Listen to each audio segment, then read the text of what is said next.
नमस्कार मित्रों, कैसे हैं आप। तो एसएससी जेईई 2025 को टारगेट करते हुए अपन सॉइल मैकेनिक्स पढ़ रहे थे, जिसमें आज अपन स्टार्ट करेंगे third chapter, index properties of soil. ठीक है। तो ये क्या है? It refers the properties of the soil that help to classify and identify the properties of soil for engineering purposes. ठीक है। इंडेक्स प्रॉपर्टीज ऑफ सॉइल के बारे में बात करता है, जो कि अपने को मदद करता है सॉइल की को क्लासीफाई करने में और उनकी प्रॉपर्टीज़ को आइडेंटिफाई करने में। ठीक है, इंजीनियरिंग पर्पसेस के लिए। पार्टिकल साइज डिस्ट्रीब्यूशन मेथड की बात करें तो क्या है? It is used for the separation of soil into different fraction.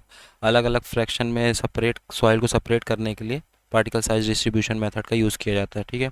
इसमें दो तरह के मेथड होते हैं, एक होता है सीव एनालिसिस, एक होता है सेडिमेंटेशन एनालिसिस। ठीक है। सीव एनालिसिस कब किया जाता है? जब साइज हो 75 माइक्रॉन से लेके 80 के बीच में। अगर जब साइज 0.2 माइक्रॉन से लेके 75 माइक्रॉन के बीच में हो, तब सेडिमेंटेशन एनालिसिस किया जाता है। ठीक है।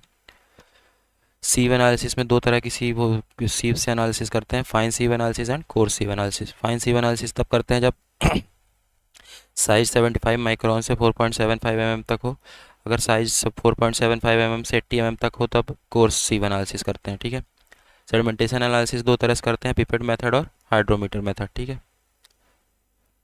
फाइन सीव एनालिसिस दो तरह से करते हैं, ड्राई मेथड और wet method. Fine sieve analysis example क्या है? Sand, gravel.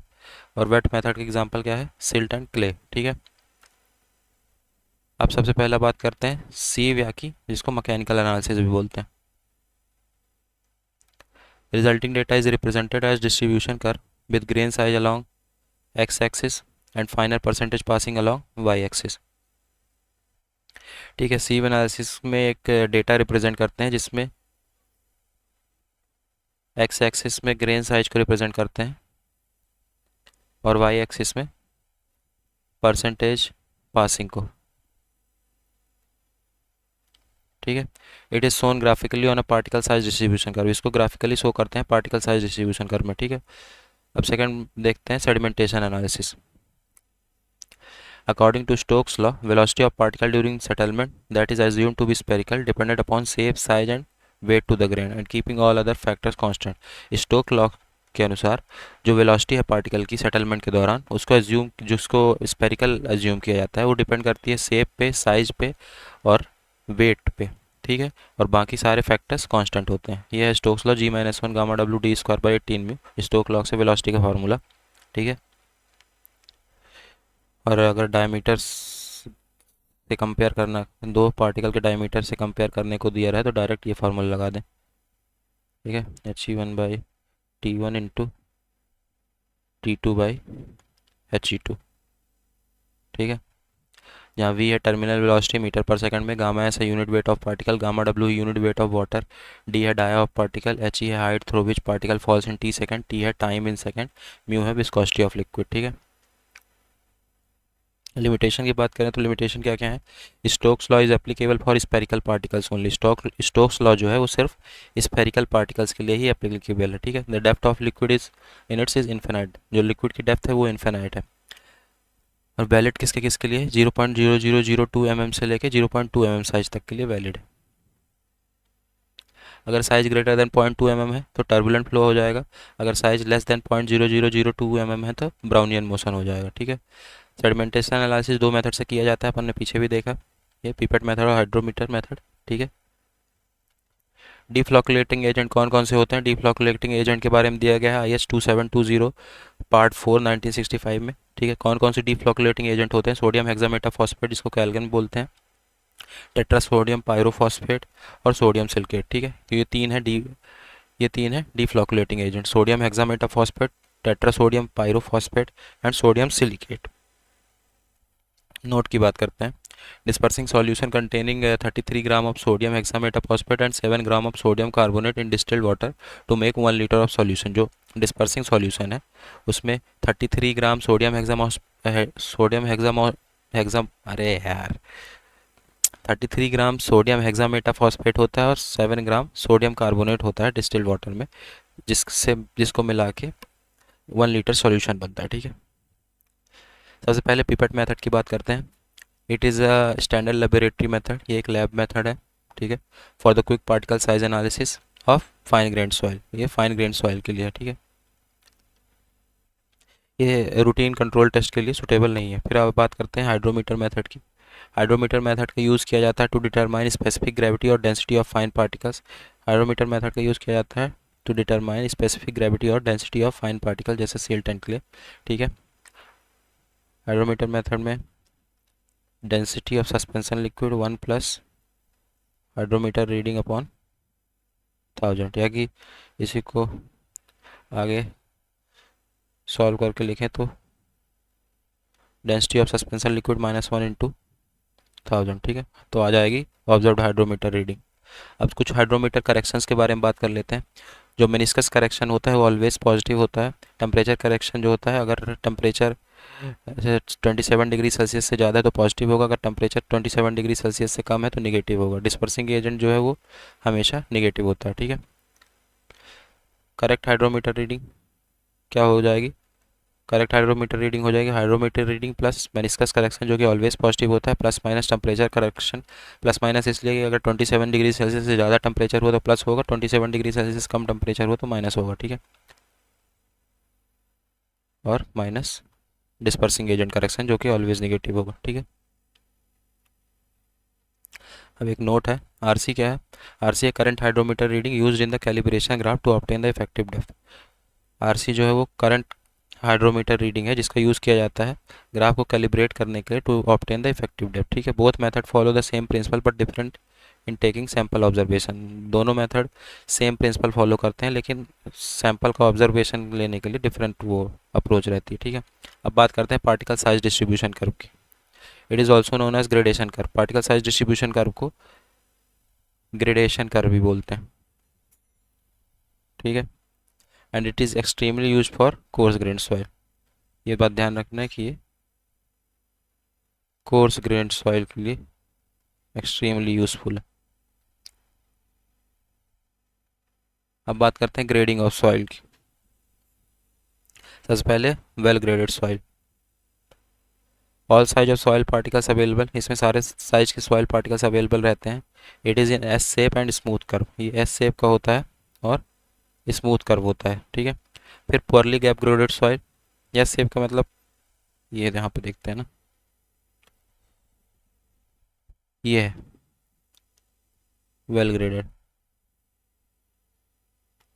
एस शेप का। ठीक है।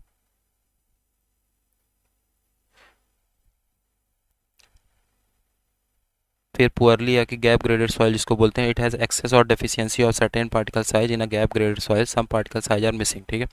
इसमें या कि एक्सेस होता है या कि डेफिशिएंसी होती है किसी सर्टेन पार्टिकल साइज की। गैप ग्रेडेड में कुछ पार्टिकल साइज मिसिंग होते हैं। तो ग्राफ में देखें, ये है गैप ग्रेडेड। यहाँ से यहाँ तक आया, फिर यहाँ पे एक गैप है। ठीक है। फिर अब ऊपर चला गया, ये हो जाएगा गैप ग्रेडेड सॉइल। ठीक है। फिर आता है uniformly graded soil. Most of the particle है same size. Well graded soil में हर ऑल मतलब कि कई तरह के पार्टिकल्स, कई तरह के साइज ऑफ पार्टिकल्स प्रेजेंट थे। गैप ग्रेडेड में एक गैप देखने को मिलता था। यूनिफॉर्मली ग्रेडेड सॉइल में, यूनिफॉर्मली ग्रेडेड सॉइल में मोस्टली जो पार्टिकल्स होते हैं सेम साइज के होते हैं। ठीक है।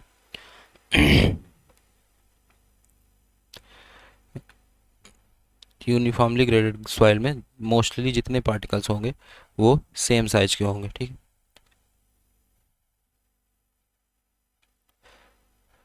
अब बात करते हैं particle size distribution curve of residual soil indicate the age of soil deposit. जो पार्टिकल साइज डिस्ट्रीब्यूशन कर्व होता है रेसिडुअल सॉइल को, क्या इंडिकेट करता है?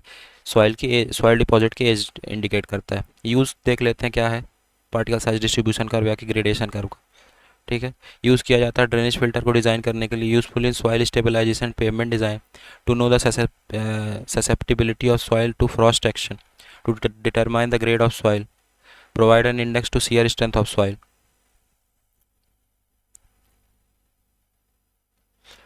अब बात करते हैं कोफिशिएंट ऑफ यूनिफॉर्मिटी की। सी यू क्या होता है? Coefficient of uniformity D60/D10। ठीक है। D60 क्या होता है? Size of particle size that 60% particle are finer than this size. D60 वो साइज है पार्टिकल की जिससे 60% पार्टिकल उससे फाइनर है। ठीक है, उससे छोटे हैं। D10 क्या हो जाएगा? इफेक्टिव साइज ऑफ पार्टिकल और size of the particle size that 10% particle are finer than this size. D10 मतलब वो पार्टिकल की वो साइज जिससे सिर्फ 10% पार्टिकल ही फाइनर है। ठीक है। अगर सी यू कोफिशिएंट ऑफ यूनिफॉर्मिटी की वैल्यू 1 के बराबर होती है तो इसका मतलब सॉइल यूनिफॉर्म है, ठीक है। C U greater than 4 well graded gravel, C U greater than 6 well graded sand, C U greater than 15 well graded soil, ठीक है। अगर 5 से 15 के बीच है तो पुअरली ग्रेडेड सॉइल, अगर 1 से 5 के बीच है तो यूनिफॉर्मली ग्रेडेड सॉइल, तो इसको ध्यान रखना, ठीक है।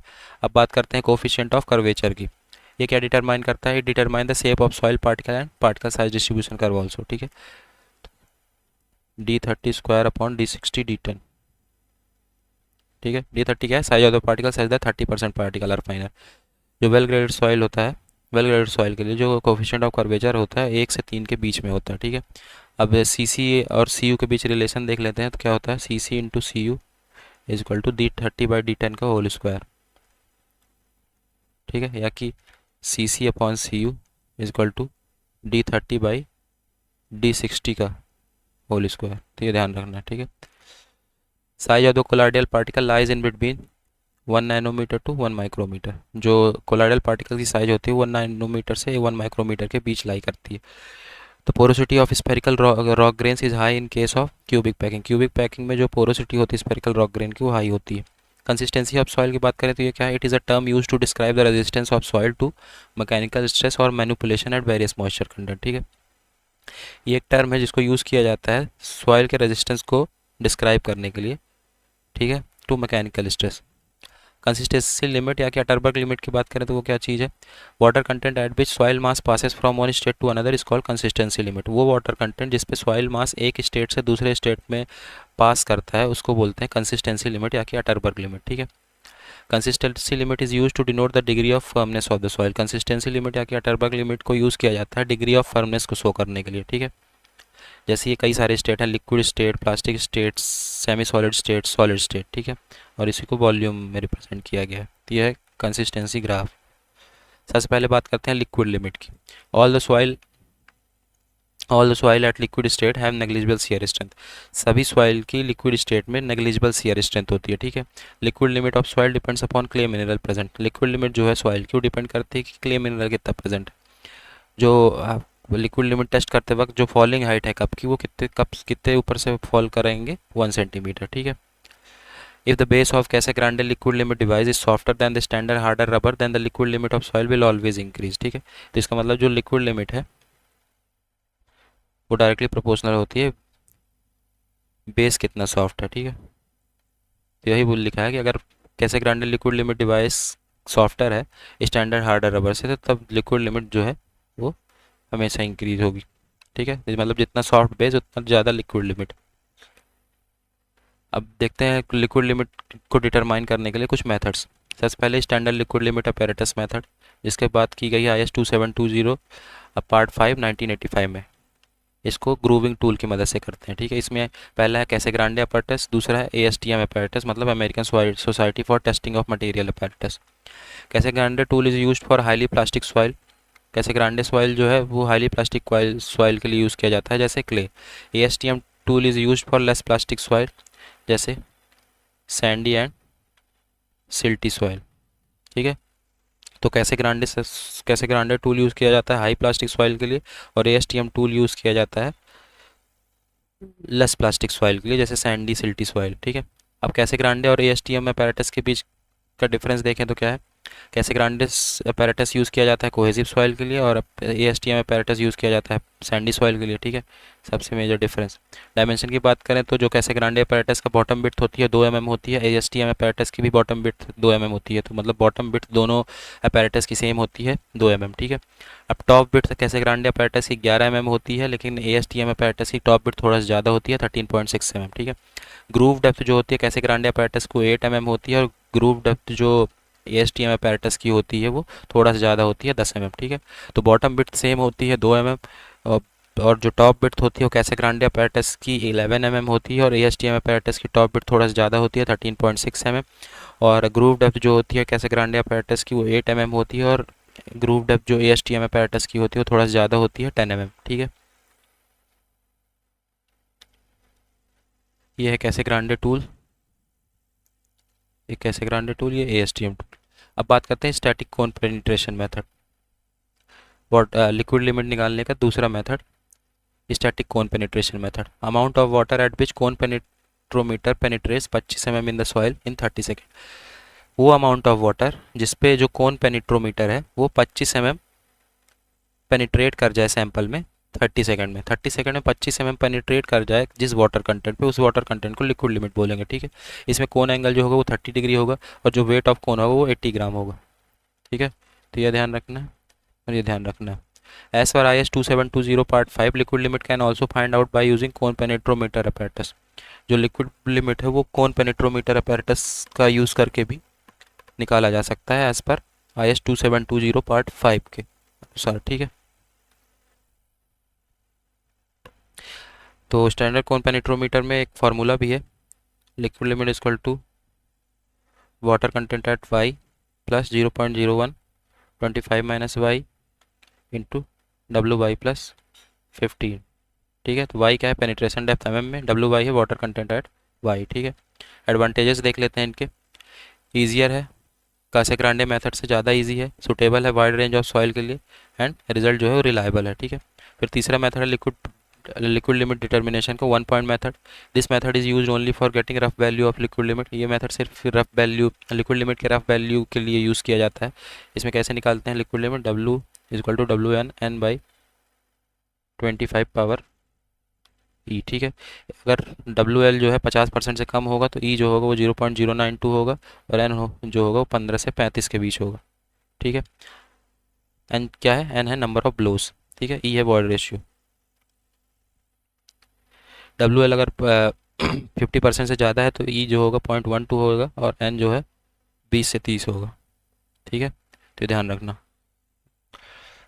1 point method rough value liquid limit की निकालता है। ठीक है, अब बात करते हैं फ्लो इंडेक्स की। फ्लो इंडेक्स क्या होता है, the rate at which soil mass loses its strength with increase in water content is known as flow index.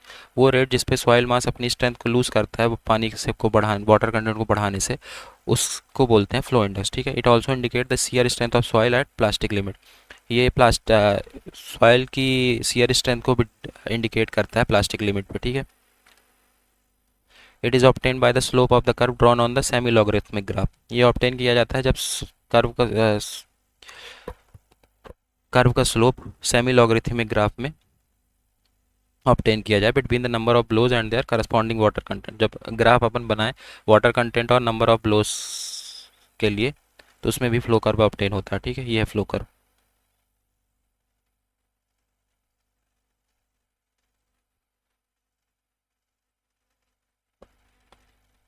Okay, flow index कैसे निकालेंगे, direct formula IF is equal to W1 minus W2 upon log N2 by N1। ठीक है, IF जो होता है वो inversely proportional होता है शियर स्ट्रेंथ के। जितनी ज़्यादा शियर स्ट्रेंथ होगी उतना कम फ्लो इंडेक्स होगा। ठीक है, ये ध्यान रखना। WN जो है वाटर कंटेंट एट N1 है, at number of blows at 1, and वो W2 है water content eight N2। N1 N2 क्या है, नंबर ऑफ ब्लोज। ठीक है, अब बात करते हैं प्लास्टिक लिमिट की। Water content at which the soil begins to crumble when rolled into a thread of 3 mm dia is known as plastic limit. वो वाटर कंटेंट जहाँ सॉइल स्टार्ट होने लगे, क्रैक फॉर्म स्टार्ट होने लगे जब soil को 3 mm dia के thread में रोल किया जाए, उसको बोलते हैं प्लास्टिक लिमिट। ठीक है, soil stop behaving like a plastic material at this limit. यहाँ पे इस लिमिट पे आके सॉइल प्लास्टिक मटेरियल की तरह बिहेव करना बंद कर देगा, उसमें धीरे धीरे क्रैक्स फॉर्म होने लगेंगे।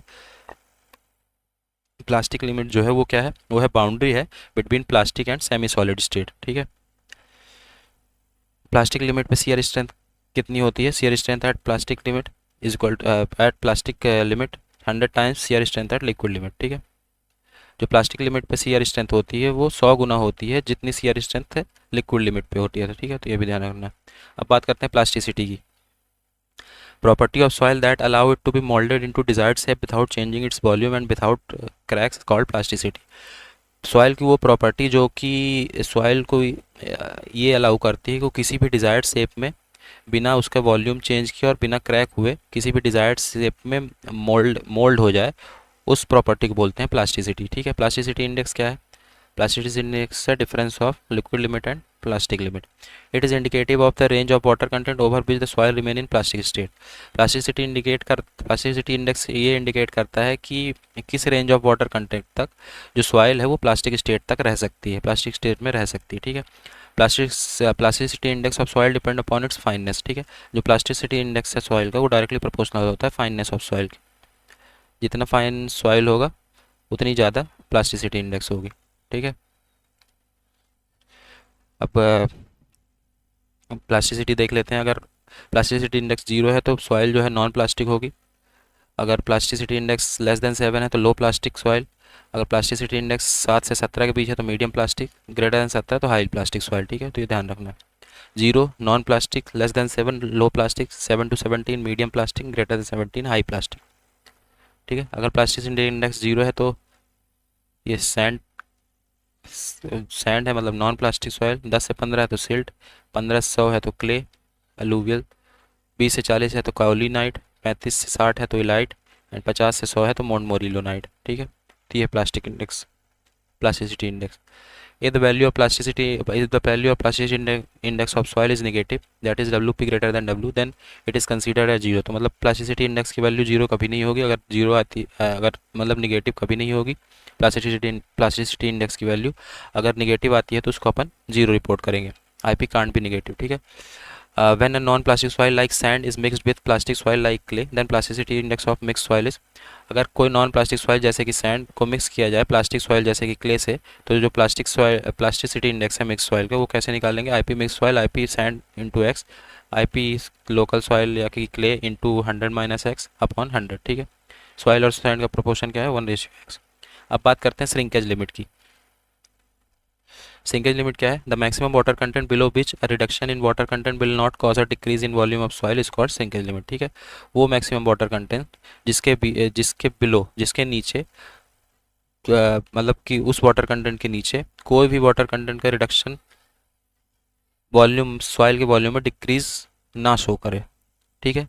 तो मतलब एक वाटर कंटेंट के बाद अगर अपन पानी वाटर कंटेंट को और घटाते हैं तो उसकी वजह से अब वॉल्यूम ऑफ सॉइल में कोई रिडक्शन नहीं आ रहा है, उस पॉइंट को बोलते हैं श्रिंकेज लिमिट, ठीक है। It is the lowest water content at which the soil is still completely saturated. ये लोएस्ट वाटर कंटेंट है जहाँ पे सॉइल स्टिल कंप्लीटली सेचुरेटेड है, ठीक है। It is the boundary between the semi solid state and solid state. ये semi solid state और solid state के बीच की बाउंड्री होती है। तो ये कुछ फॉर्मूले हैं श्रिंकेज लिमिट के। W1 - B - BD रो W upon MD, G 1/1/G - WS, WS VD - VS रो W इंटू 100 अपॉन MD, ठीक है। तो अलग अलग फॉर्मूले हैं। W1 V1 - BD gamma W W2 into 100, ठीक है। ये है VS volume of solids, MD dry mass of soil, ठीक है। रो W है density of water, rho S है density of soil solids, VD है dry volume of soil sample, और WD है dry weight of soil sample, and W1 है water content of original saturated sample of volume 1, ठीक है। Specific gravity of solid इस किससे determine करते हैं? श्रिंकेज लिमिट्स, ठीक है। श्रिंकेज इंडेक्स की बात करें तो क्या है? It is difference between plastic limit and shrinkage limit, ठीक है। श्रिंकेज इंडेक्स जो है वो है डिफरेंस WP - WS का, ठीक है। श्रिंकेज रेशियो क्या होता है? V1 - V2 upon VD upon W1 - W2 into 100, ठीक है। श्रिंकेज लिमिट पे जो V2 है वो VD के बराबर हो जाएगा, ठीक है। तो तब श्रिंकेज रेशियो कैसे निकालेंगे? V1 - VD upon VD upon W1 - W2 into 100, ठीक है। या कि gamma D by gamma W, या जिसको GM से निकालते हैं, ठीक है। श्रिंकेज इंडेक्स जो है, shrinkage limit 1 by shrinkage ratio minus 1/G से भी निकाल सकते हैं, ठीक है। या कि एक और मेथड है E मिनिमम अपॉन G, ठीक है। तो ये सारे फार्मूलाज याद रखने हैं क्योंकि डायरेक्ट न्यूमेरिकल में पूछ लिया जाएगा। V1 है volume of soil mass at W1, V2 है volume of soil mass at W2, and VD है volume of dry soil mass, ठीक है। Value of shrinkage ratio is determined with the reference to mercury. जो shrinkage ratio की value निकालते हैं उसको mercury को एज ए रेफरेंस लेके निकालते हैं, ठीक है। वॉल्यूमेट्रिक श्रिंकेज जो होगा V1 - VD upon VD into 100, ठीक है। तो मतलब जो यहाँ पे था ये है वॉल्यूमेट्रिक श्रिंकेज, ठीक है। तो वॉल्यूमेट्रिक श्रिंकेज को दूसरी तरह कैसे लिख सकते हैं? Shrinkage ratio into W1 - W2, okay. Linear shrinkage की बात करें तो उसको कैसे निकालेंगे? Linear shrinkage initial length minus final length upon initial length into 100, ठीक है। परसेंटेज ऑफ लीनियर श्रिंकेज की बात करें तो कैसे निकलेगा? 1 - 100 upon 100 plus volumetric shrinkage power 1/3 into 100, ठीक है। तो ये सारे फार्मूलाज याद रखने हैं, ये डायरेक्ट डायरेक्ट पूछ लिए जाते हैं, ठीक है। अब कुछ टिपिकल अटरबर्ग लिमिट्स देख लेते हैं। Atterberg limits of for soils के लिए कुछ अटरबर्ग लिमिट्स देख लेते हैं। सैंड के लिए कोई लिक्विड लिमिट नहीं, कोई प्लास्टिक लिमिट नहीं। सिल्ट के लिए जो लिक्विड लिमिट होती है 30 से 40 के बीच होती है और प्लास्टिक लिमिट 20 से 25 के बीच। क्ले के लिए 40 से 50 के बीच और प्लास्टिक लिमिट 25 से 50 के बीच, ठीक है। तो ये ध्यान रखना है। अब कंसिस्टेंसी इंडेक्स या कि रिलेटिव कंसिस्टेंसी देखते हैं। Inside behaviour of saturated fine grain soil at its natural water content is represented by IC. IC है कंसिस्टेंसी इंडेक्स। कंसिस्टेंसी इंडेक्स का फॉर्मूला होता है liquid limit minus water content upon IP, ठीक है। ये water content क्या है? Natural water content, ठीक है। तो W N minus W N upon I P, यह है कंसिस्टेंसी इंडेक्स। लिक्विडिटी इंडेक्स क्या हो जाएगा, जिसको वाटर प्लास्टिसिटी रेशियो भी बोलते हैं। लिक्विडिटी इंडेक्स हो जाएगा natural water content minus W P upon I P, ठीक है। तो लिक्विडिटी जहाँ है वहाँ लिक्विड लिमिट नहीं होगा, और जहाँ कंसिस्टेंसी में लिक्विडिटी लिक्विड लिमिट नहीं है वहाँ लिक्विड लिमिट होगा, ठीक है। तो जहाँ लिक्विडिटी है वहाँ लिक्विड लिमिट नहीं होगा, और जहाँ लिक्विडिटी नहीं है कंसिस्टेंसी है वहाँ लिक्विड लिमिट होगा, ठीक है। Liquidity index of soil indicates the nearness of its water content to its liquid limit. Okay, एक सेकंड थोड़ा सा रफ कर लें।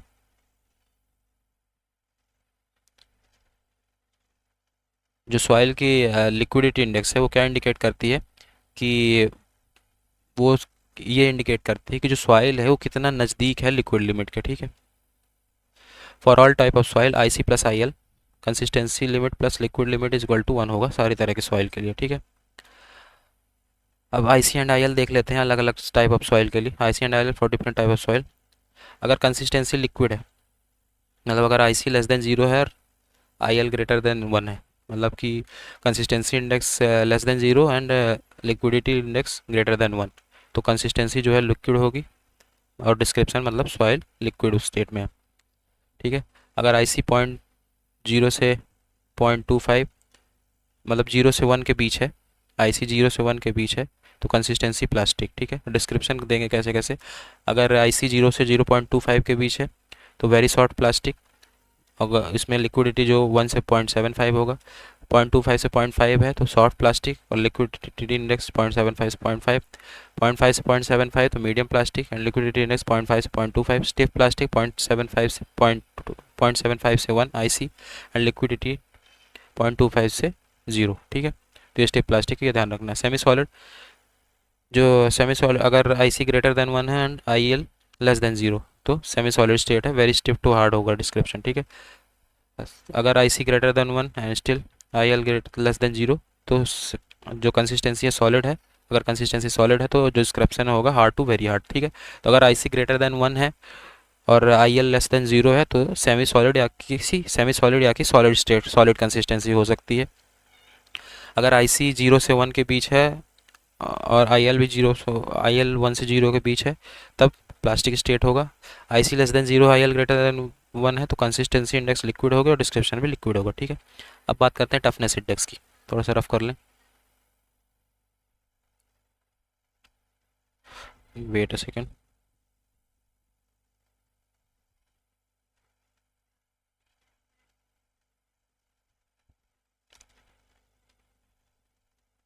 ओके, कंसिस्टेंस टफनेस इंडेक्स क्या है? It is the measure of shearing strength of soil in plastic limit. Plastic limit में soil के shear strength को मेजर करता है toughness index. It is defined as the ratio of plasticity index to the flow index, ठीक है। तो toughness index कैसे निकाल लेंगे? It is the ratio of plasticity index upon flow index, ठीक है। मोस्ट ऑफ द सॉइल के लिए जो टफनेस इंडेक्स होता है वो 0 से 3 के बीच होता है, लेकिन क्लेई सॉइल के लिए टफनेस इंडेक्स 0 भी हो सकता है और 3 भी हो सकता है, ठीक है। लेकिन मोस्ट ऑफ द सॉइल के लिए जो टफनेस इंडेक्स है उसमें वो 0 से 3 के बीच में होगा, मतलब 0 नहीं होगा और 3 नहीं होगा, उनके बीच में होगा। और क्लेई सॉइल के लिए 0 भी हो सकता है और 3 भी हो सकता है और उसके बीच में भी हो सकता है, ठीक है। आई टी अगर लेस देन 1 है तो क्या इंडिकेट करता है? It indicate the soil is friable at the plastic limit, okay. अब बात करते हैं एक्टिविटी की। एक्टिविटी क्या है? Skempton define a parameter is termed as activity. Skempton एक पैरामीटर डिफाइन किया था जिसको एक्टिविटी का नाम दिया था, विच रिप्रेजेंट द कंप्रेसिबिलिटी और volume change in soil with change in water, जो कि रिप्रेजेंट करता है कंप्रेसिबिलिटी या कि सॉइल में वॉल्यूम चेंज वाटर कंटेंट के चेंज करने से, ठीक है।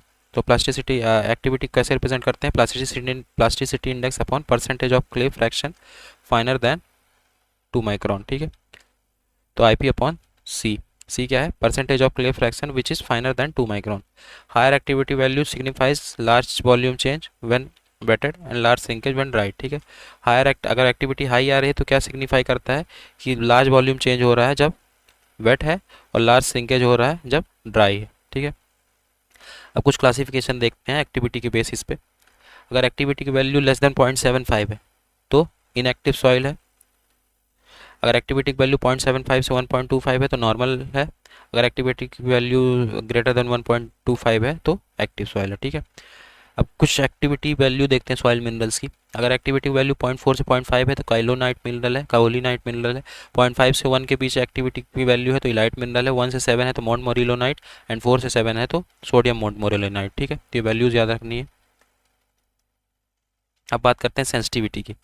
सेंसिटिविटी क्या है, the degree of disturbance of undisturb soil sample of the soil upon remoulding, ठीक है। सेंसिटिविटी क्या है, सेंसिटिविटी है डिग्री ऑफ डिस्टर्बेंस किसका, अनडिस्टर्ब सॉइल सैंपल का रिमाउल्डिंग के दौरान, ठीक है।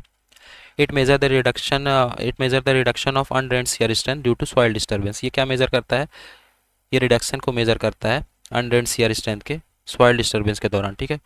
मोस्ट ऑफ द क्ले जो होते हैं, बहुत सारे क्लेज जो होते हैं उनकी सेंसिटिविटी की किसके बीच होती है, 2 से 4 के बीच होती है, ठीक है। तो sensitivity for most of the clay is lie between 2 to 4।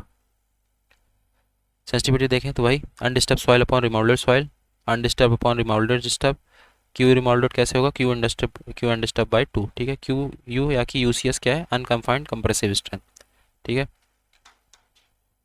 तो ये है सेंसिटिविटी। अब सेंसिटिविटी से सॉइल क्लासिफिकेशन देख लेते हैं सेंसिटिविटी के कंपैरिजन में। अगर सेंसिटिविटी 1 है तो सॉइल इनसेंसिटिव है, मतलब ग्रेवल और कोर सैंड है।